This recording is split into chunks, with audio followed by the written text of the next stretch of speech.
begin with a keynote address by Dr. S.S.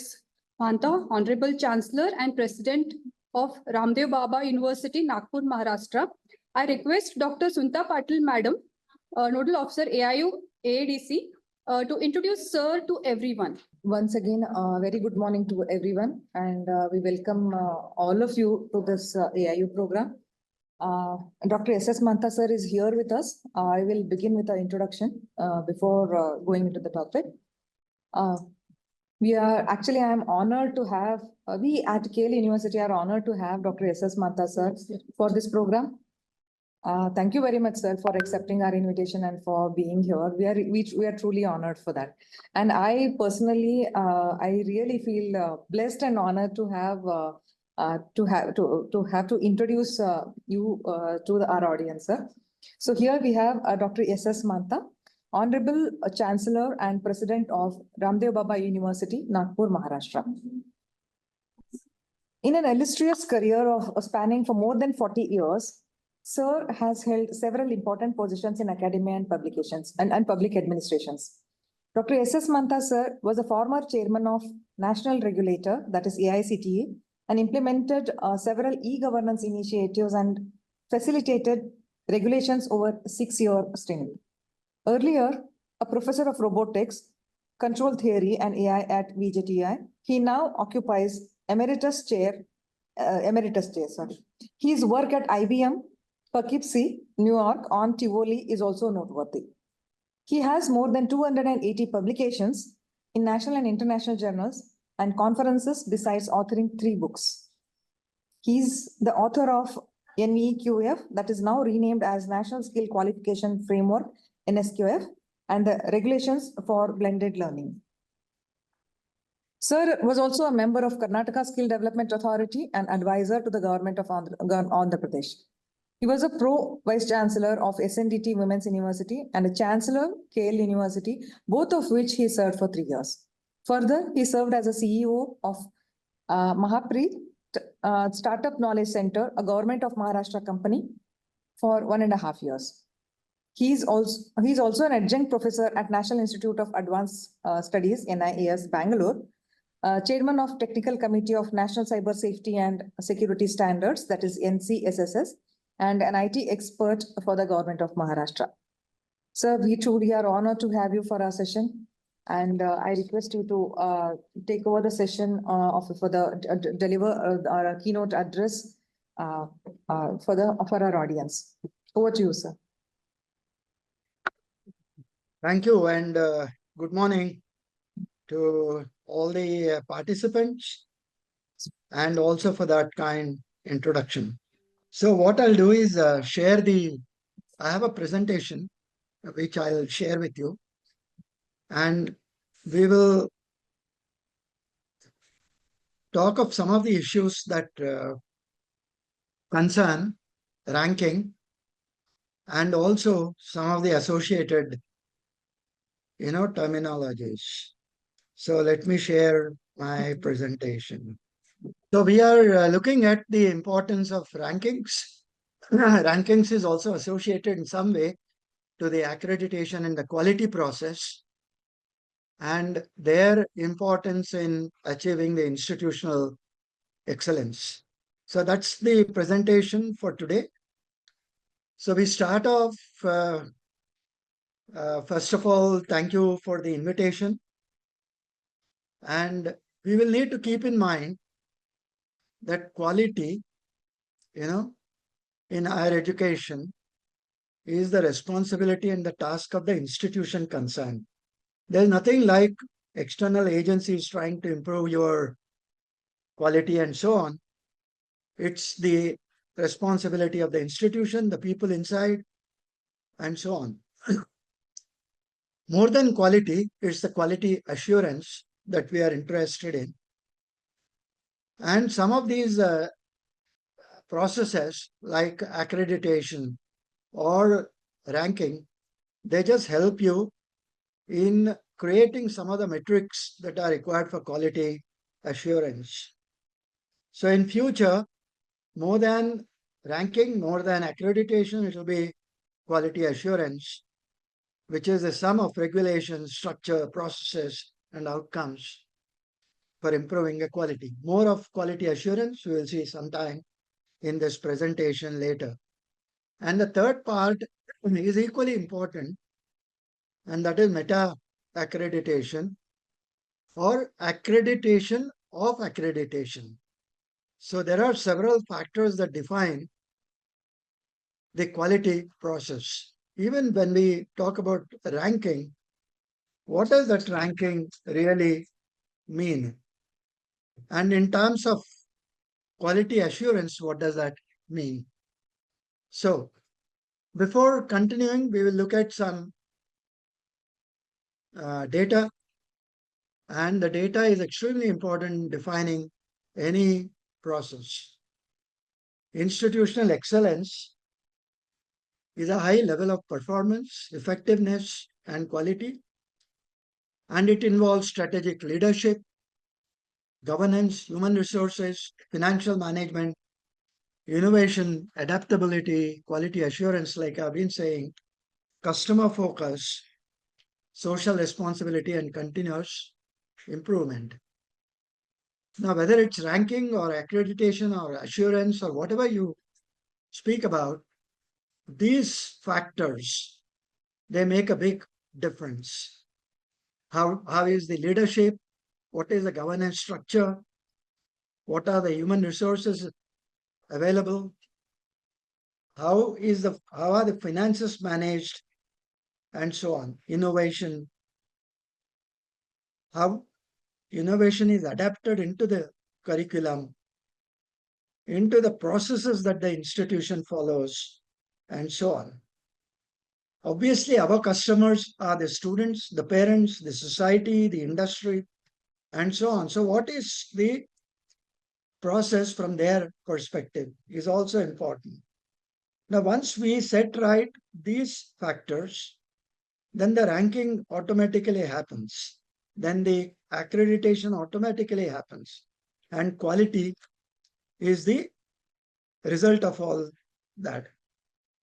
Now, our education system is pretty ancient. We had Hindu Gurukuls, Buddhist Viharas, and so on.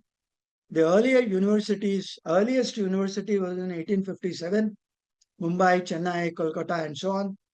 Currently, we have 1,168 universities, 40,000 colleges, 45 million students who have been enrolled. Education comes in concurrent list, which means center creates the policies, state governments, have to implement those policies and so on. Most of the higher education, 70% of that is in private sector, 30% is in the public or the government sector. And within the technical education, about 90% is in the private sector, with hardly 10% in the public sector. Now, this data also tells you why and how the quality in our institutions matters. It changes its contours as we traverse along different kinds of universities. The primary, GER, gross enrollment ratio, is 98, which means that most of the children, they go to school. But when they come to secondary education, into the college, almost 26 people drop out for every 100. And in the higher education space, almost 73 drop out and do not go beyond 12th. And some of the other features are, in some of the countries, they're experimenting with education for profit. In the US also, you have some institutions, some universities exclusively defined as for profit.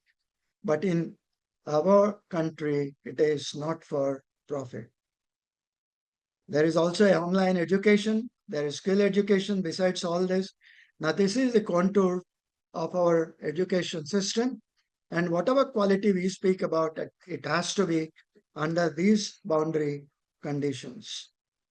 There's a lot of diversity and delivery. There are 2-year institutions. There are degree, diploma, certifications, 3-year, 4-year bachelor's programs, There are also 5-year bachelor's programs like in architecture.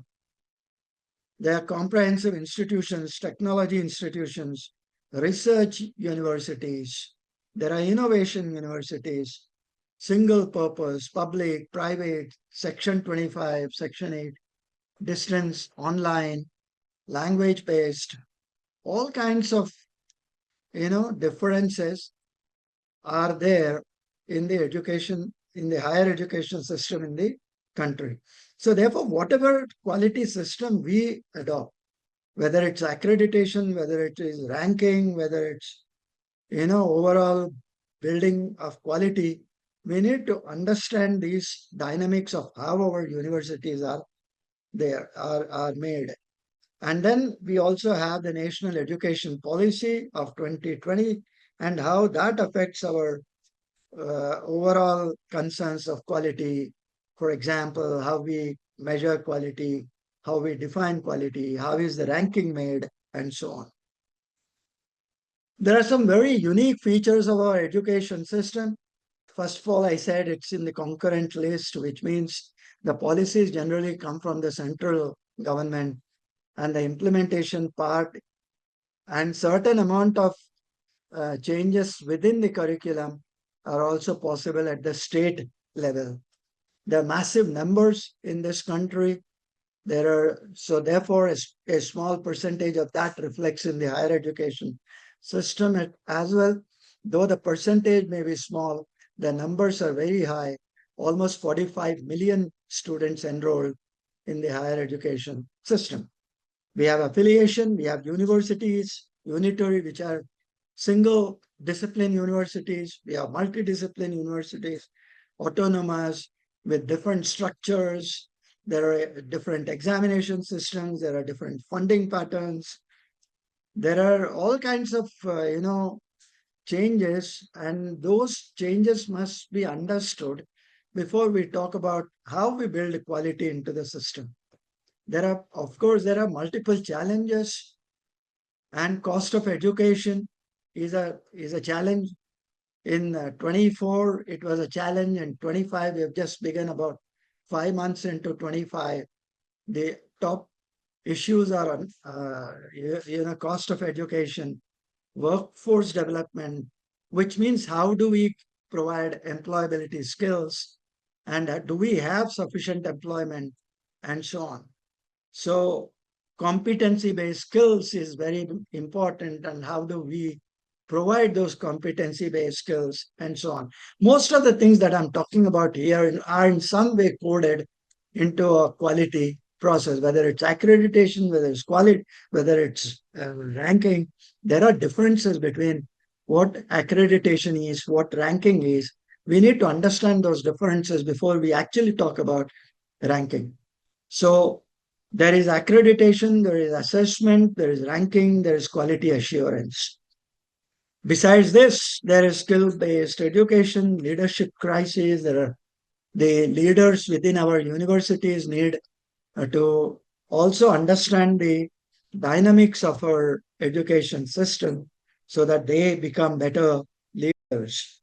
And the challenges of online education, the digital university, there are additional factors which define the quality in our institutions. So now let's look at what is accreditation, what is assessment, what is ranking, and so on. Then we move on to things like a little more detail of what ranking is all about. Accreditation evaluates, it recognizes an institution for meeting the peer set standards, peer developed standards established for the purpose of promoting quality education. There are certain standards set up, and whether institution meets those standards, whether it exceeds those standards or falls short of it, is what measured within the accreditation. Now, though it comes under the government in some way, NAAC comes under UGC. NBA is an independent entity, but the world over, accreditation agencies are at arm's length from any government agency. But there are, those kind of changes in our system. That said, the government is not a police force. It's and not a rubber stamp. And the institutions are not, expected to follow, they can define their own quality standards and so on. So that's about accreditation. While accreditation evaluates and recognizes institution whether it meets the standards or not, assessment is a systemic process that uses empirical data and which refines the programs and improves student learning. So there's a lot of knowledge and feedback on the data that defines the student, that defines the faculty, and so on. Now, while accreditation and assessment may be processes that define the standards, set standards, within those standards, how the institutions are functioning, ranking is based on comparable performance indicators, and the league tables point to a university's relative position vis-a-vis the others. While accreditation and assessment, they look at the whether the systems are followed, whether the standards that are set are followed. Ranking sets an institution within the institutions that are comparable to it. So, for example, if we are comparing universities, X universities position within the family of those 1,000 odd universities, things like that. So, but then the parameters that define ranking or accreditation or assessment will need to be almost similar. We'll see those details a little later. Then we have NIRF, which is the Indian government's initiative to rank institutions across the country. They use several parameters, research, resources, stakeholder perception, and so on. These are similar parameters that we also look at in whether it's accreditation or the NAAC assessment. Now, all, including the central universities, participate generally in the NIRF ranking, and the numbers increased over a period of time, and this year it has certainly increased in number of in terms of participation. Apart from all this, there is also quality assurance, and this maintains a desired level of service of a product, which means if for example, I have a prospectus of the university wherein I say that I provide certain kind of education which leads to a certain quality. I have these course outcomes, I have these program outcomes, and so on. That's mentioned in the prospectus and all those documents which you upload on the website. Now, quality assurance means if I do not meet those that I am stating within my published documents, then the stakeholder has a right to sue me. He has a right to take me to the court. So, which means that there is an inherent requirement of meeting those standards, and not only meeting the standards, but also proving to the people that they have met all the standards and all the requirements for quality. So first of all, what is the driving force for, what is driving accreditation of higher education? Now, there is public accountability and higher education. There are changing contexts. The education space is changing. There are few boundaries. There are a lot of demand for access. Several new entrants are coming into the system, demanding a lot of, services in education. And over a period of time, we need to reauthorize education, that we are meeting quality standards. What was required 5 years back, we have exceeded those expectations, things like that. Apart from all this, there is also international pressure, and there is professional mobility. For example, if an engineer from an institution in India would want to work in UK or US or in some other country, then those countries must accept the skill levels that are attained within the education system in institutions in the country, which means they need to follow the same quality standards, and they need to follow a global ranking system wherein the global institutions will also know where the Indian institutions figure in that ranking profiles. So within accreditation, like I said, first of all, we need to understand what is accreditation in order to understand what is, ranking. So within accreditation, we have standards, we have self-study, we have on-site evaluation, where a peer team comes in. In self-study, you provide a SAR, then there is an on-site evaluation, there is grant, then depending on what the report is, an accreditation status is granted. And then the next cycle, 3 years or 5 years, the whole system is monitored, and whether the systems that are put in place are actually surviving those 3 years, 5 years, and exceeding in terms of the deliverables. And once that period of 3 years or 5 years is over, then you again get into a re-evaluation mode. So there is in order to do all this, there is an internal evaluation, and there is a follow-up. And there is an evaluation meeting that happens, which tries to understand what are the internal processes. This is purely an internal team which does something like a accreditation requirement. And all the processes that you are doing here are extremely important if you want to really participate in ranking, any ranking agencies,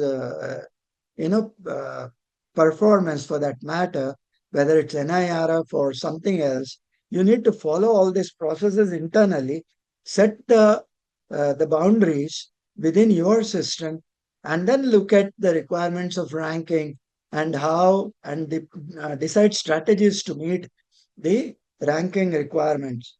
So typically it takes about 1 year to do that internal follow-up, where there is a evaluation meeting, there is a development and adjustments, there is self-evaluation, there is self-evaluation report, and then the iteration continues in that fashion until you come to some conclusions.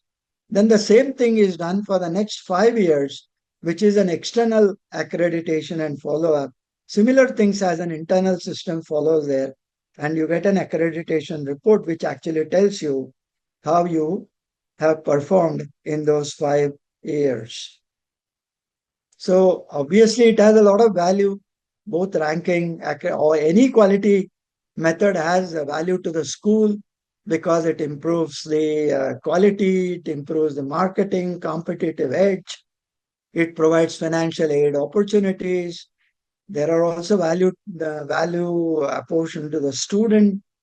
Student also may get a higher financial aid. For example, if an institution is ranked globally and it stands within the several peer, compared institutions in the world, then the student from such an institution also can hope for financial aid and so on. So they get improved educational quality and consistency and so on. So then as far as the employment market is concerned, there is always opportunity to engage with colleges. Obviously, the employment market would come to the best ranked institutions or the best accredited institutions, things like that. While accreditation guarantees you a certain amount of quality, the ranking process will tell you where this institution stands in amongst similar institutions, whether locally or globally, depending on where the ranking is measured. In the early days, we had open loop system there. For example, this is very easy to understand. In any system, there are multiple, inputs. There is infrastructure required in a university, in a college. There is faculty requirement. There is teaching learning process. There are students. There is employment market. There is society, and so on. Each one is an element, and each one has some expectation. So in the earlier system, in the earlier days, people provided infra, they provided faculty, they provided students, and they provided a certain quality of teaching learning process, and they expected that the outcome would be achieved. So time, over a period of time, people thought this is not correct. We need to measure the outcome, whether the students are actually gaining what is supposed to be given to them, and whether they have the right skill to get into an employment. We need to measure all that. We need to measure the course outcomes. We need to measure the program outcomes. And therefore, a closed loop system came in where you measure the outcome, and then your peer review comes, they assess your system, and then they give you feedback. And that feedback you use in the next 3-4 years and come back, improve your systems. And again, your improved system becomes your new input. So that's a closed system. It takes time to stabilize. And currently we follow the adaptive system, which means if there are, so you form a closed loop around each of the element, not to the entire cycle, not to the entire system. So you have a closed loop around infra. For the infrastructure, there are certain inputs, there are certain expected outcomes. For faculty, there are certain inputs, there are certain outcomes. Similarly, every element has certain input and certain outcome. So you start measuring the outcome of each element rather than the entire system, and then correct each of the element. And that gives you a much faster, cycle of reaching the or converging to what is required, expected out of the entire system. So that is evolution of accreditation. So within an internal institutional assessment, you have educational resources, faculty qualifications, you have recruitment, you have admission, which becomes the student success. Then you have ongoing assessment and evaluation. There's a student progress, there are student services. Then there's a community input and validation. And the overall picture would be, looked at by the employer, the market needs, and so on. So school as a whole will require leadership, will require management, will require administrative capacity. All this put together in certain fashion and measured in a certain fashion would give you the quality assessment. These were the National Assessment and Accreditation Council's requirement. We'll just look at the parameters, the curricular aspects, teaching, learning, evaluation, research, consultancy, extension, infrastructure, learning resources, student support, progression, governance, leadership, management, institutional values, and best practices. Now, incidentally, the ranking also uses similar factors, similar processes, but there are differences. We'll look at the differences a little while from now. So instead of saying that every shoe is of the same size, for university, you have a different metric. For autonomous colleges, you have a different metric. For colleges, you have a different one. That is to understand that each one has specific inputs and specific expectations, specific outcomes, and so on. So these are the key indicators.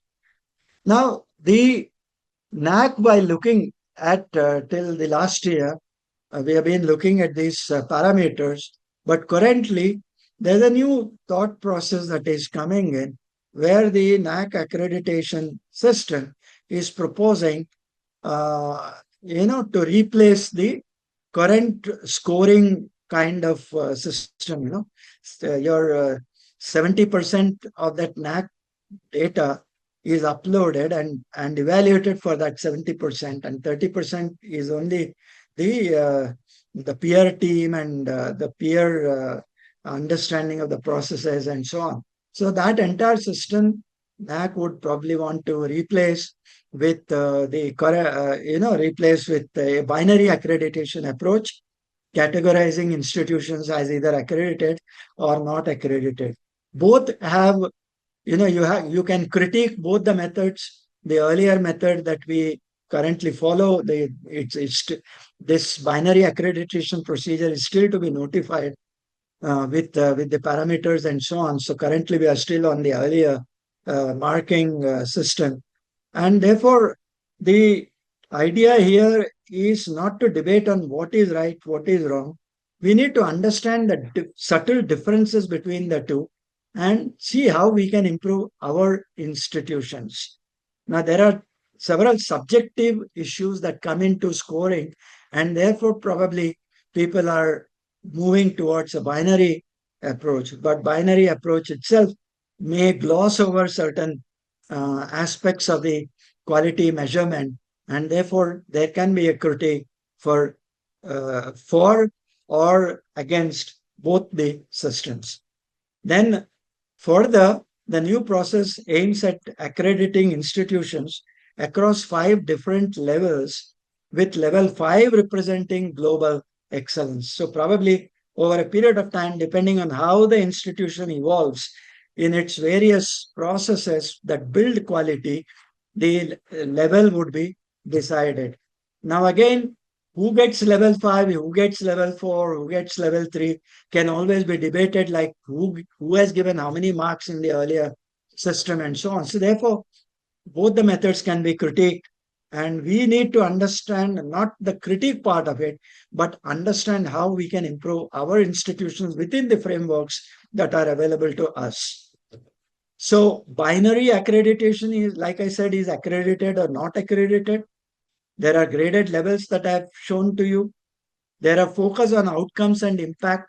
For example, I said, if I want to measure the outcome, I should know whether the student has really got the spirit of program outcome, spirit of course outcomes, whether he can really apply the concepts that he has studied in the class to a new problem, or how good is he at problem solving, how good is he at critical thinking, finding out new getting new ideas, things like that. How innovative the student could be from the teaching learning process that he goes through in the colleges, in the institutions. So focus is on outcome. Focus is also on the impact. Now, impact means how good or how bad my students that I graduate from my school, and how good are they in the outside world. So these are subjects. Sometimes they are subjective issues, and it's difficult to quantify what is the impact, what is the outcome, things like that. Then most of it is technology driven, streamlined. So any scope for people involvement or subjective involvement, people are trying to reduce that, and the new process is supposed to be doing that. Then you have institution validated data.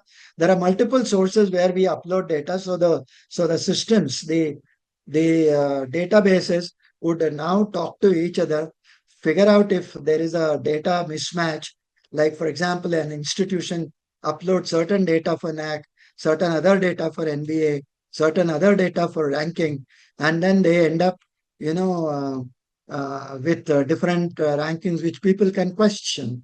So therefore, there is an attempt to integrate the databases and look at data which is the same wherever you upload it. And therefore, there is a validity to the processes that we are defining and so on. So therefore, institution validated data becomes extremely important. This leads to reduced fees. Obviously, an accreditation process has a lot of expenditure involved. So maybe the binary process would reduce that cost, and the cycles would be much faster than waiting for 3 years, 5 years before knowing what has happened. So the timelines, the notification will probably come in the next 2-3 months, and that's what we must be looking at NAAC. So while we have seen NAAC, the National Board of Accreditation also has similar. There's a difference between what the NAAC body does and what NBA does. While NAAC looks at institutional accreditation, NBA looks at program accreditation, and which means that it is possible that in a university you have 10 different departments, and the NAAC process would probably gloss over some departments which may not be doing all that well in comparison to other departments, but the university may still end up getting A plus or A plus plus. And while in accreditation, in National Board of Accreditation, every single program is checked for its outcomes, checked for its, program outcomes, course outcomes, its quality, and all these parameters that we are looking at the slide. All those parameters are checked for every program, and therefore every program is accredited, and there is no way a certain program can be, left out. It's not leaving out a program in NAAC per se, but it's a collective, understanding of the university rather than a specific program, which may or may not actually tell you the quality of the university. So these kind of subtle differences are there, which we need to understand. There is also a lot of debate between whether assessment is good or accreditation is good, things like that. These are again matters of intellectual understanding. So now that being the case, what is the outside world doing on this? Within Australia, you have Engineers Australia, which is Australian Engineering Accreditation Centre, specifically does for engineering. Similarly, for Canada, you have Canadian Engineering Accreditation Board. In China, you have Chinese Accreditation for Association. Similarly, for Denmark, Germany, Europe, France, Japan, Korea, USA uses ABET.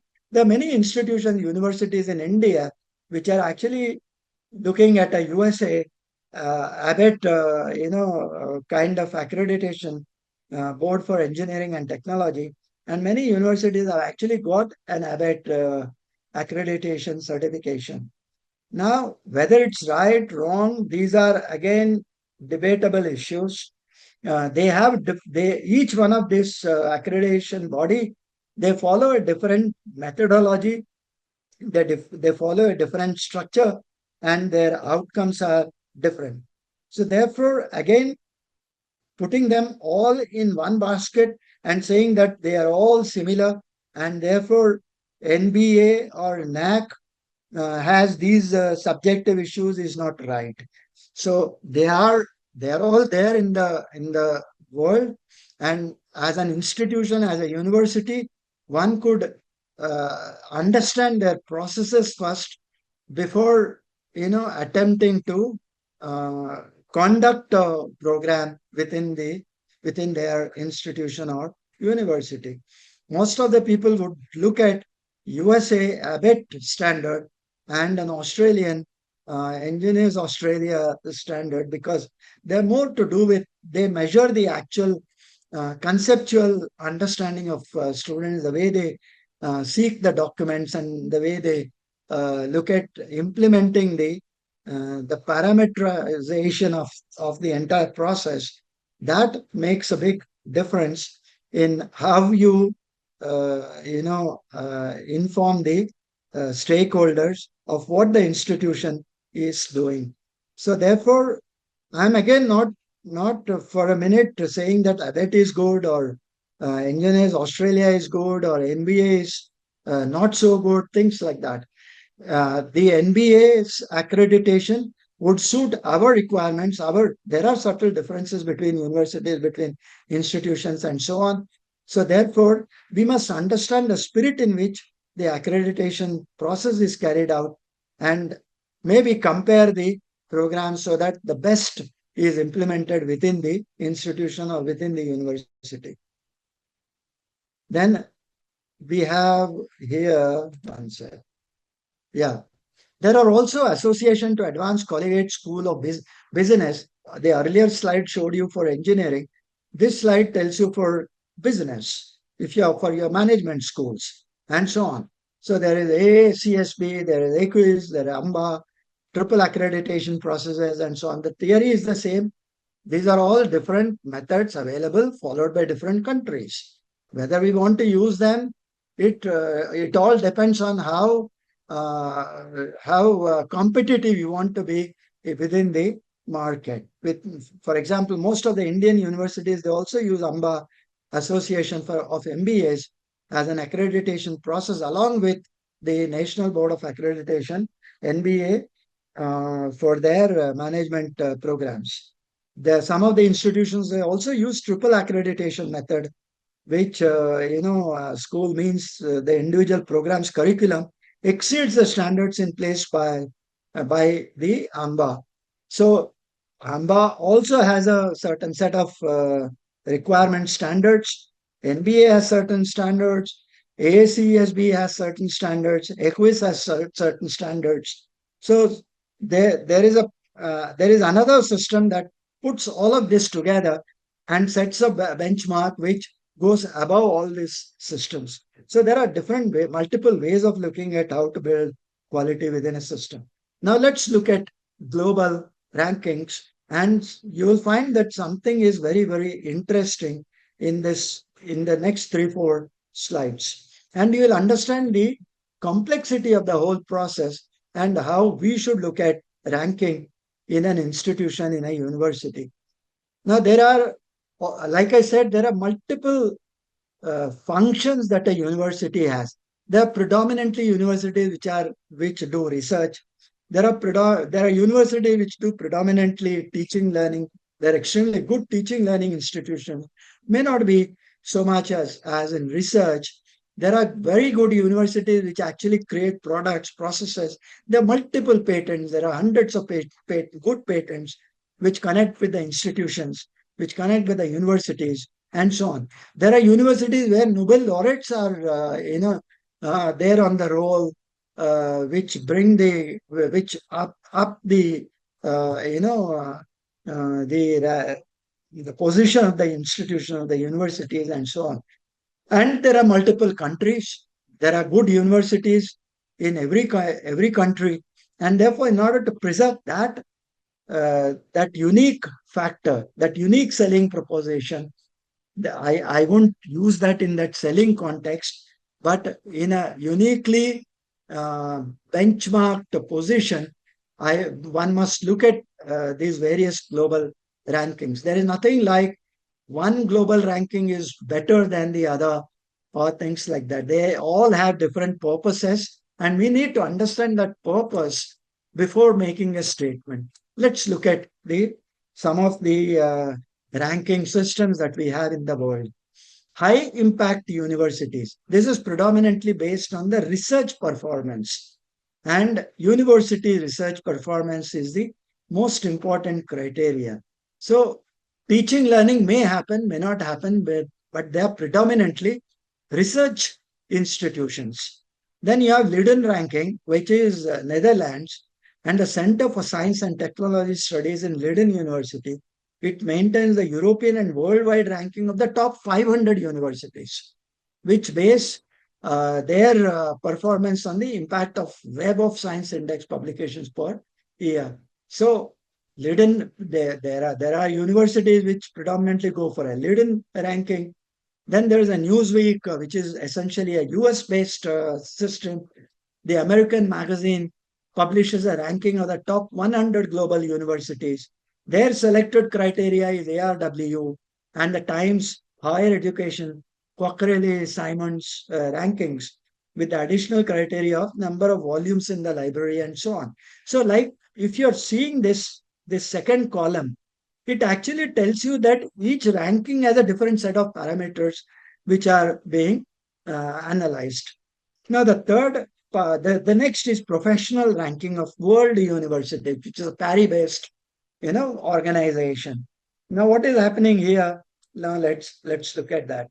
The professional ranking world universities by École Nationale, in Paris, they measure the efficiency of each university at producing leading business professionals.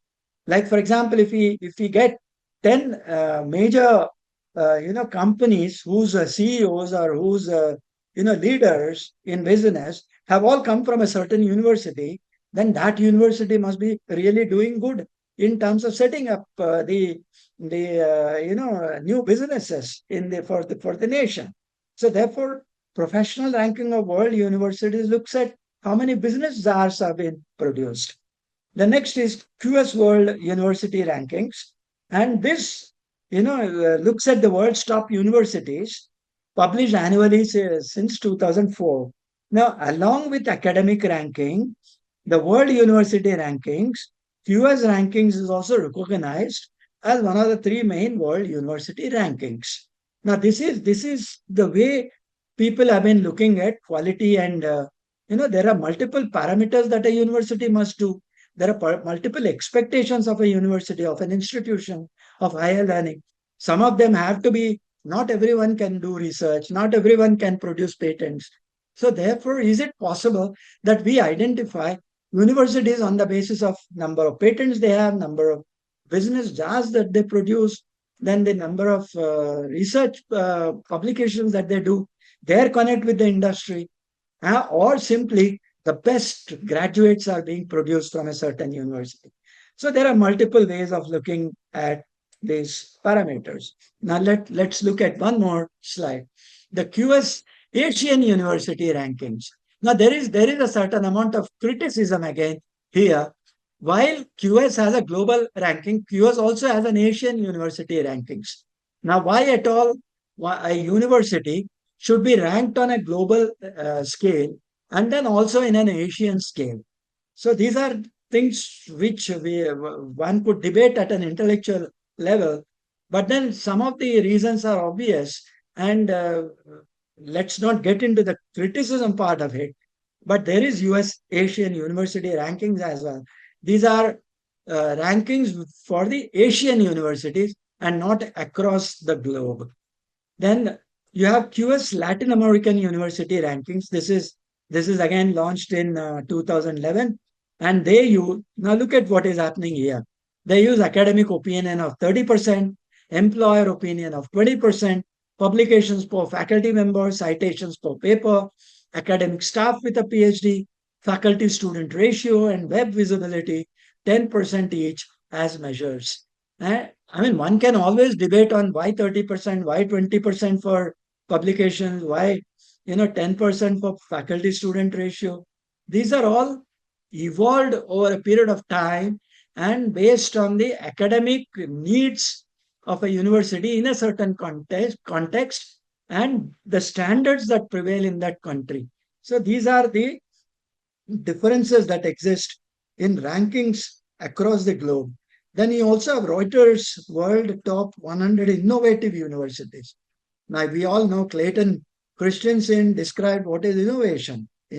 Anything that you create new, any process, any product that has improved the process, the earlier process, or created a new product using, or they have, improved upon an earlier product, anything of that kind will fall under innovation. Now, of course, there are multiple definitions for that. There's disruptive innovation, there is innovative disruption. Now, all those factors must come as an outcome of a certain standard being practiced and as a research that is being practiced within the university system. So if I have 100 such universities, if I can figure out what is the innovation that is happening in this university and rank them in an order, then I get into Reuters World's Top 100 Innovative Universities. Then you also have Round University Ranking, predominantly a Moscow-created ranking for effectiveness of 750 leading universities in the world based on 20 indicators distributed among 4 areas like teaching, research, international diversity, financial sustainability, and so. Most of the international rankings, they look at 2 things which probably we tend to fall down upon. Now, one is the international, faculty on our campuses. Internationalization is what it is called, or international students on our faculty.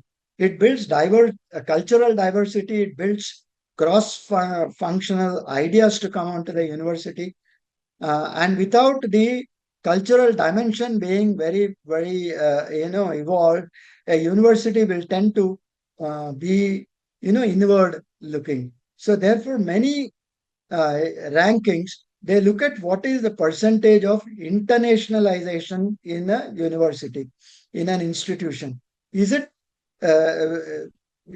possible that some foreign faculty, let's say from Rutgers or from Georgia Tech, come into our university, spend one full semester here, not take one lecture or stay for 2 days, but stay here for a full semester, take one full course, and things like that. So that makes a difference. So it brings in ideas, it brings in a different perspective, brings in a different experience into the university. And the global rankings are looking at this. And the second part is we routinely publish several papers. We routinely publish patents because NAAC wants it, because NBA wants it, because the ranking has some parameter which says how many papers have you published, how many patents have you published, and so on, without really giving credits to quality of those papers, quality of those patents, and so on. So therefore, a certain ranking system, the global ranking systems, will look at not only papers being published, not only patents being published, but also to the fact that how they are being used in the industry, whether they are being used in the industry to improve processes, to improve products, whether these patents are actually being converted to something tangible, which helps the society, which helps the industry, things like that. So these are the two things that we lack in our universities. Collaboration is another. We talk of a lot of MOUs and so on. Most of the MOUs are dormant. They mean nothing.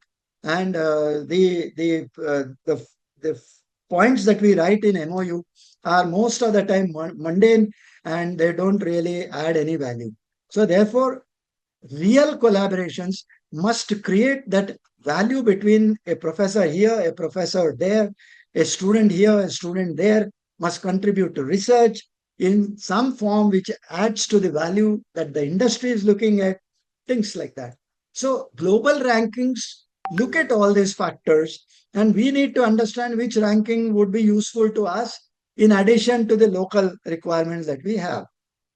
Then there is a science magazine which also looks at there are institutional ranking. SIR is what it's called since 2009, and across the world it looks at research, and one can always subscribe to this as well, and it originates from Spain.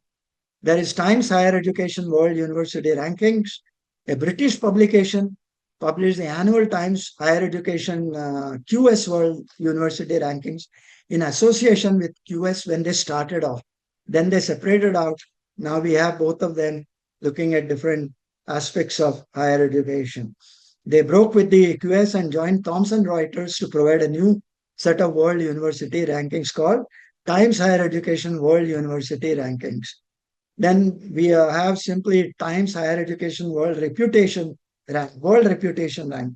What is the reputation of a university? What is these? Some of these are very subjective issues, but then some parameterization can be created in the way we form equations, in the way we form the estimation of the data that we have that measures quality in an institution, that measures quality in a university, and based on that estimation, we can actually create some values for the different parameters that define quality. We'll see that in our system, then you will understand more about what these people are doing in the global rankings.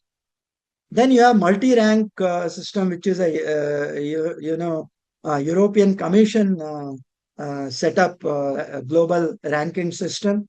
They supported a feasibility study to contribute to European Commission objective of enhancing transparency about different missions and the performance in higher education. There is a lot of funding that comes from European Commission to some of the universities within the European Union. And therefore, they would like to know which university is doing good and so on. So they have developed a system which falls under multi-rank, EC, global ranking. Now, the next one is really interesting. The ranking of rankings. This is something like a meta ranking. Now, why is this required? You have seen so many global rankings that I have shown in the past 2-3 slides, and you would have realized that nothing is similar. Every ranking has some plus point, or something is measuring research, something is measuring patent, something is measuring teaching, something is measuring the outcomes, something measuring the employment, and so on. So therefore, in a somebody can always debate saying that in a university we have all of this. Then what do you do? So university ranks, or the ranking of rankings. You see what it does. It's a world university ranking which aggregates the results of 5 global ranking systems. It takes 5 global rankings, which we have already described, to form a single rank. It uses what? World University Ranking 22.5%. It uses QS World University Ranking another 22.5%.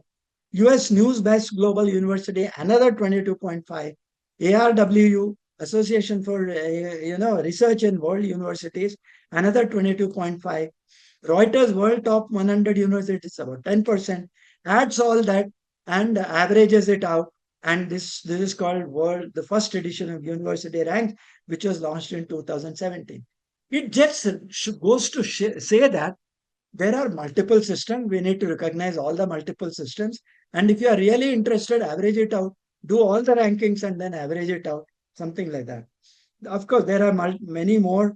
There is a Turkey-based system. There is a World Reports Best Global University Rankings, so on. So within all this global ranking, game that is happening in order to measure the universities, there is nothing to say that one ranking system is better than the other, because each one has its own complexities, its own way of looking at things, its own influencing parameters within the education supply chain, and so on. So therefore, we go to NIRF. Now, what is NIRF in this larger scenario of global rankings? So, Indian system has multiple, differences within their universities. Like I said in the beginning, we have unitary universities, we have multidisciplinary, we have privately funded, we have public funded. The private funded have their own problems. The public funded have their own problems.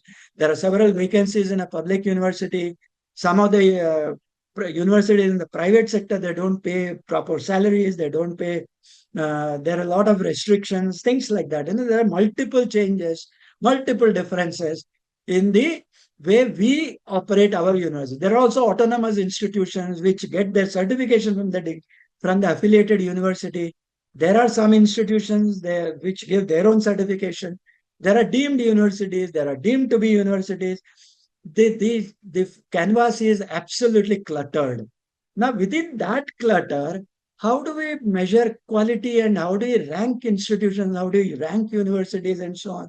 So therefore, and can we really make a comparison with global institutions, global universities, when we do not have, we can only compare oranges with oranges. We can only compare mangoes with mangoes. We cannot compare something which is radically different from the other.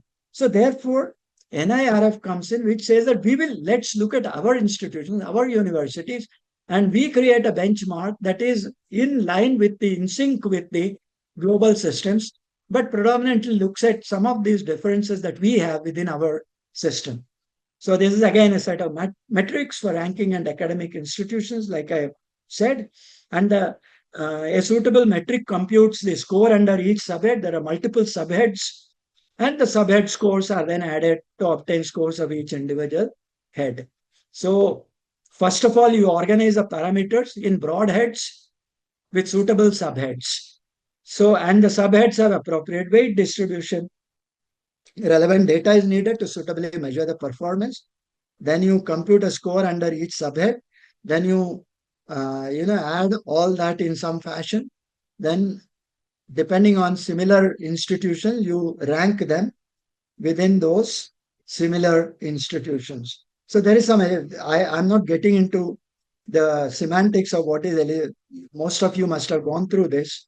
Institutions must have gone through the NAAC, the NIRF process. So who is eligible, who is not eligible, you are very well aware. So I will skip this 2-3 slides. Now, there is a lot of importance that is attached to data collection. Now, all the NIRF, its success would certainly depend on what kind of data the institutions are filling. Now, it is, like I said, we fill similar data for accreditation, we fill similar data for NAAC, we fill similar data for NIRF. Maybe we are filling similar data for some other agency for which we are seeking accreditation from, like ABET or whatever.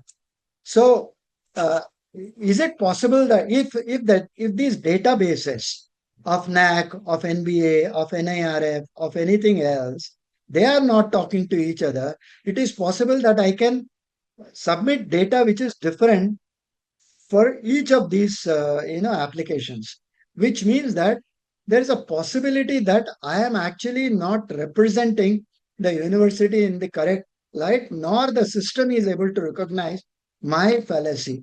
So therefore, now the backend database integration is also happening in some way. So maybe it will come along with the binary system that we would probably see in a little while, a few months from now.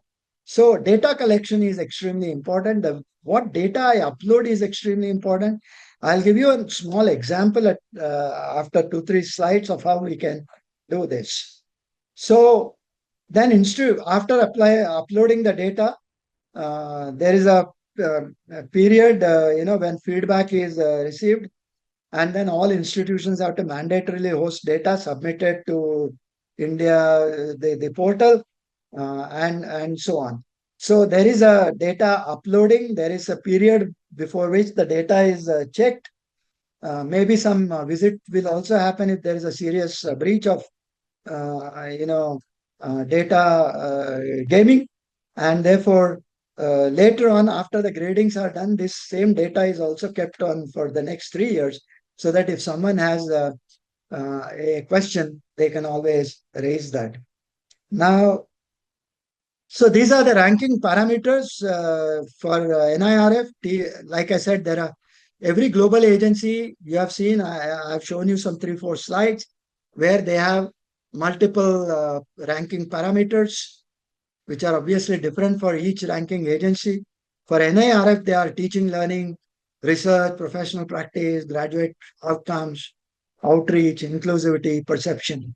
Now here, obviously, there is very little to do with so of course, there are a lot of subheads which define most of the things, but it depends on how we parameterize the final equation in order to come at the ranking number. Okay. So there are different marks that are assigned. The subheads are assigned some marks. You are very well aware of all this process. So I'm not going into this. For example, let's look at only one of them. Research and professional practice, there are 100 marks. Ranking weight is 0.3. And combined metric for publications, 35 marks. Metric for, quality of publications is 35. IPR and patents, footprint of projects and professional practice, 15 marks. And the total becomes 100. Let's look at this for a little while. I am creating an objective function for the education as a parameter which I'm trying to measure. The quality of education is what I'm measuring, for which I'm creating a objective function. Now, what is the objective function? F of x is x1, y1 plus x2, y2, x3, y3, and so on, xn, yn. What is x? There are different parameters. Teaching, learning is one parameter. Research is one parameter. Graduation outcome is one parameter, and so on. Now, what is y1, y2, y3? They are the weights assigned to each of these parameters in order to determine in the complete supply chain what is the weightage assigned to that parameter, which in terms of its influence on quality of that objective function. So it's like saying for teaching, learning, and resources, 30% weightage is given. For research and professional practice, another 30% weightage is given in the definition of quality of the objective function. So that is how this entire NIRF is designed. Then you have outreach and inclusivity, which is 10%. Perception is another 10%.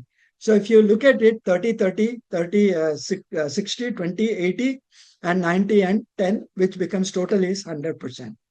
So out of this, 70% is given for peer perception, and 30% is for accreditation, where a team comes in and, or maybe not in NAAC, in NIRF, it's a peer perception, and 30% for accreditation. So this is how the whole NIRF ranking works on the creation of an objective function. Let's look at the objective function itself now, so that we understand what is actually happening. Let's look at teaching, learning, and resources, which is total of 100 marks, but a ranking weight of 30%, which means in the entire quality metrics, teaching, learning, and resources influences the quality by 30%, to an extent of 30%. So what are the subheads in that? Student strength, including PhD students, faculty-student ratio, combined metrics, financial resources, online education, and so on. So TLR is SS20, FSR 25, FQ. This is the objective function. The bracket is the weightage, and so on. So once I understand the spirit of how this is being done, then I will understand how the ranking is being created within a system which has similar entities. So obviously, I cannot do this for a college and a university together, making them stand on the same platform. I should compare this process to all universities and to all institutions similar in kind. But again, there is a problem. I have universities which have science branches. I have universities which run art, science, commerce, and maybe social sciences, maybe liberal sciences. I have universities which run technical programs. I have universities which run architectural programs, pharmacy programs, things like that. And how we parameterize the whole objective function. So here we have student strength, including. So each subparameter is now another objective function. It has its own influencing factors, so on. So therefore, please understand that the entire objective function of quality in a university, whether it's used for ranking or whether it's used for some other purpose, is a non-linear function. So therefore, you need to be very careful with these objective functions and how they are generated, and what kind of influencing parameters, what kind of weightages you attach to each of that. Most of the global ranking systems also use similar things, but their objective functions could be different. Their way of looking at weightages could be different, and so on. Now, what is right, what is wrong is a factor where if we get multiple amount of data, one could probably do a research on that. So now I go a little faster because most of these are similar in nature. The only problem here is I could possibly give different ways of looking at my data. The data that I upload on the portal could be technically gamed, which means I can look at my earlier 3-4 years data and see how what should I do to make the objective functions optimization be real, which means which part of the data needs to be changed so that there is a material difference in the outcome of the objective function. Now that needs a kind of algorithm to be written, and that algorithm can actually tell you how this whole process can go. But then one must be honest to the process and give data that is right in every respect. So these are the other factors in NIRF. Yeah. Now perception. How does perception vary? It's an overall effect of the entire process that we are doing. If a certain university, XYZ university, is known everywhere, probably its processes are very robust. That is the reason why it is known. And those institutions which do not do well in other parameters, in the earlier parameters, like economically, like percentage of women, things like that, then obviously they will also tend to come down in the ranking. So this is about perception, then peer perception. How do employers feel about your institute? How do academic peers feel about institutions? Professionals, what do they say about your institution? Things like that. But these are subjective. First of all, is it possible that an employer knows about all the universities, all the institutions? So therefore the subjectivity comes in where the employer would probably rank only those universities which he is associated with. So there are multiple things like that, but we need to understand the spirit and within a process how to get the best results. So this is a case study that we had done in a certain college. So in a certain university, what you need to do is, let's say from 2016 to 2020, or there's a little dated back, you can actually do it from 2020 to 2025. So each of the parameter, you write down what marks you have got or what percentage of points you have got. So similarly, you write all of them. And then you will know that you have steadily improved from 49 to 70 in about 5 years and so on. And you will also realize that in research, in 2016, while you are to 61.9, you have gone down to 28.7. Now, this means multiple things. It means the data collection, the data is much more closely knitted in 2020 than probably it was in 2016. And or probably the research output of this institution has actually gone down, or the quality of papers have gone down, things like that. So this kind of data, it helps you in analyzing your own institution to figure out how things are done. Now, this is another engineer. This is an analysis for an engineering college on the subheads. You look at the subheads on the left side and the marks in 18 and 19 that they have got.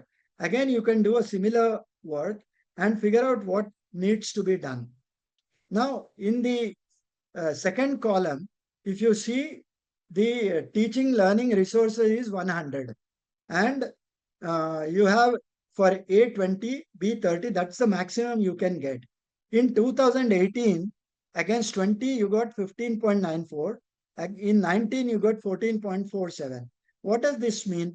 You have actually reduced from 18 to 19, but you are still lagging on somewhere around 5 to 6 points, whereas you could have got a maximum of 20, you got just about 15. So where did that 5 marks go? So you do a backhand calculations and figure out where you could get those 6 marks or where you have lost those 6 marks. And then you go to the subhead, student strength, including doctoral student. Maybe your student strength was insufficient. Maybe your number of doctoral students was less. Maybe their projects were bad, things like that.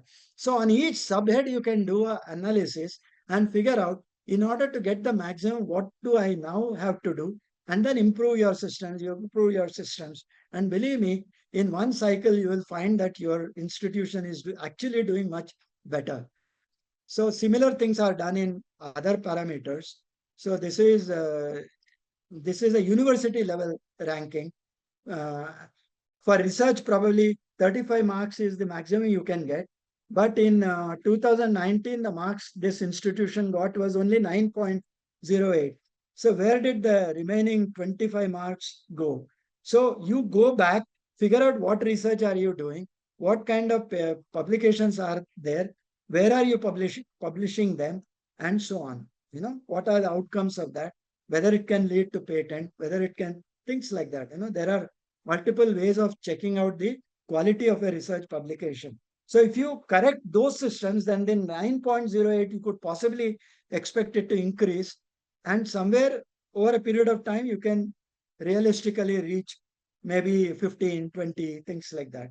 So this is for the now this slide shows you the entire picture, the parameter for engineering, for university, for overall, for management. So you can actually see and figure out where you need to correct, where you need to do a little more work, and so on. Now this looks at along with these subheads. So all the subheads are marked. Now you can actually write another algorithm to figure out from this, you pick up the places where you need to put attention, correlated with the subheads, and you will know where you need to do work, additional work in your institution. Finally, quality assurance, like I said, is very important. Not only say that you are providing this quality, you have to prove that that quality is given. And if you cannot prove that that quality is being given, then you are likely to be taken to the court. That is quality assurance. There is, so QA, quality assurance, is not for art or art's sake. It's the main aim of quality assurance is quality product.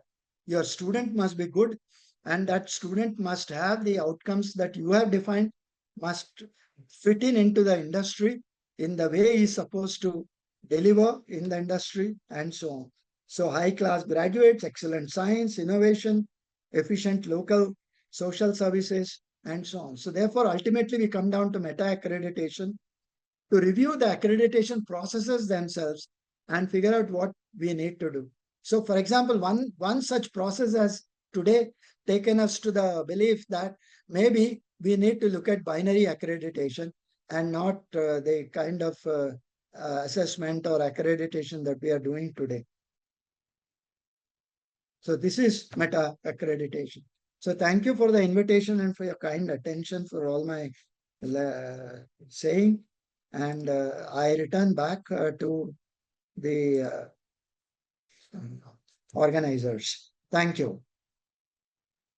Thank you very much, sir, for an insightful session with in-depth details. A lot of things, a lot of people, things are very clear, sir, now. So thank you very much for making it much simplified version of rankings, frameworks and other things. Are there any questions? We will take few questions, sir. I think they can ask what question they have. We'll just ask Dr. Seema to speak, sir. She's our IQSC director. Good morning, sir. Good morning. Sir, I'm Dr. Seema here, Director of IQSC of KLE Belgaum, sir. Sir, I have had the privilege of listening to you earlier as well. Thank you so much for that experienced, in-depth talk.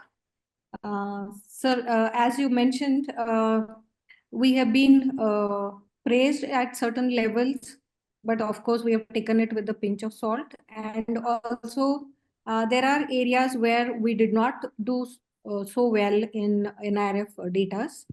Of course, as you mentioned, these have to be technically gamed. And we have tried and done our internal assessments of parameters. And we are trying our level best in the way you have you projected just now. Hopefully we will be doing or faring better this time. Actually, some areas of concern from our university also, as Honorable Vice Chancellor sir mentioned, we did go through AIU to put forth this to NIRF. Like mentioned, the finances of the hospital were not taken into consideration, though these are the teaching hospitals for the health science universities. And we did make our representation in this. And also regarding what happens is most of our students they may take a year or two as a study period, and then they join for their higher studies. So we would usually have 1 or 2 years gap before the students are placed or gone to the higher education. So these are the two areas where we did make a representation from the Health Science University. Hopefully they will be incorporated this time. We are just waiting for it. Yes, sir. And also, as you mentioned, perception part is very subjective. Unless we are known everywhere, we tend to score less. So these are some of our own internal analysis that we have done, and we are trying to work on those areas. Thank you so much, sir, once again for that very experienced talk, and we hope to see you in person at KLE campus, sir, in the future. Yeah, Thank you so thank you. much. Will be my pleasure. Thank you, sir. Thank you. Thank you, Dr. Seema and Dr. Sir. Dr. Preeti, ma'am. Hello, sir. Yeah, Dr. Yeah. Preeti Kisbal is she's a vice principal of Maratha Mandal Dental College at Belagavi, sir. Yeah. Thank you for the wonderful lecture, sir. So same point even I wanted to ask regarding student placement. Every year we are facing the same problem, sir. Since it is based on the engineering framework, so our students, they need minimum 2 to 3 years to even go for higher education. So is it possible to give a declaration from all the colleges, dental colleges, to take this criteria particularly? We are losing marks in this criteria, sir. No, I mean, see, in a certain generic sense, there could always be some differences in the way the content is taught and so on. But there are just certain generic principles which are the same across the institutions. The smaller differences between disciplines are accommodated in some fashion. But yes, you may, if you can articulate all the concerns that you have, you can always speak to the people concerned. Sure, sir. Sure, sir. This time what had happened when they asked for the details, our students, they had not given even NEET exams. Yeah. So NEET qualified also, we were not able to send, sir. So we sent the declaration to the NIRF authorities. So one more thing, regarding publication, they take details from the third party, from the Scopus, and this time Yeah. they have removed PubMed also. That's right. And many times there is a gross discrepancy what they receive the data and what our data is. Is there anything which we can do for this, sir? No, these are data collated from the public databases. So there is nothing you can do unless the papers published are properly indexed within those databases. It cannot be done. If some paper is not indexed, it just means that it cannot be indexed. Okay, sir. Every time they are asking us to send the discrepancy, and we are sending our publication. Don't know whether they are considering it or not. Though it is Scopus. No, there's nothing like not considering. Every data that you send will always be looked into. Okay, sir. Thank you so much for, sir. Thank you. I think we have one more participant who has raised hand, Dr. Krishna Chaitanya. Sir, are you there? Dr. Krishna Chaitanya? Yes, ma'am. Can you hear my voice, ma'am? Yes, sir. We can hear you. Yeah. Thank you, ma'am. Thank you so much. Thank you, sir. Thank you for the informative session. Sir, as Government of India is planning for more participation of Indian institutions in the World University Ranking, can we expect the changes that can take place in the future NIRF, sir? Like, will it be the same or any changes are going to be coming in the future NIRF rankings framework, sir? See, any ranking will have to be on a certain set of parameters. And those parameters, if they are defined properly, then the weightage distributed for each of the parameter needs to be discussed and deployed in a global context. So therefore, that's a partly research job, and also some of the use of some of the best practices within that process. So therefore, such work is always done. It's a continuous process, continuous improvement process. And wherever there are changes required, I suppose the agency looks at all that, right? So it's a continuous improvement process. Yes, sir. Actually, in World University Rank, like perception is more, sir. There the score for research and perception will be more, but here in NIRF it is very less. Will there be such kind of changes in the future NIRF also, sir? Like in QS or times Like alignment? I said, this is a continuously improving process. Wherever there is an improvement required, the agency will certainly look at it. Okay, sir. Thank you, sir. Thank you so much. What is the world perception? What is Indian perception? Perception is perception. Na?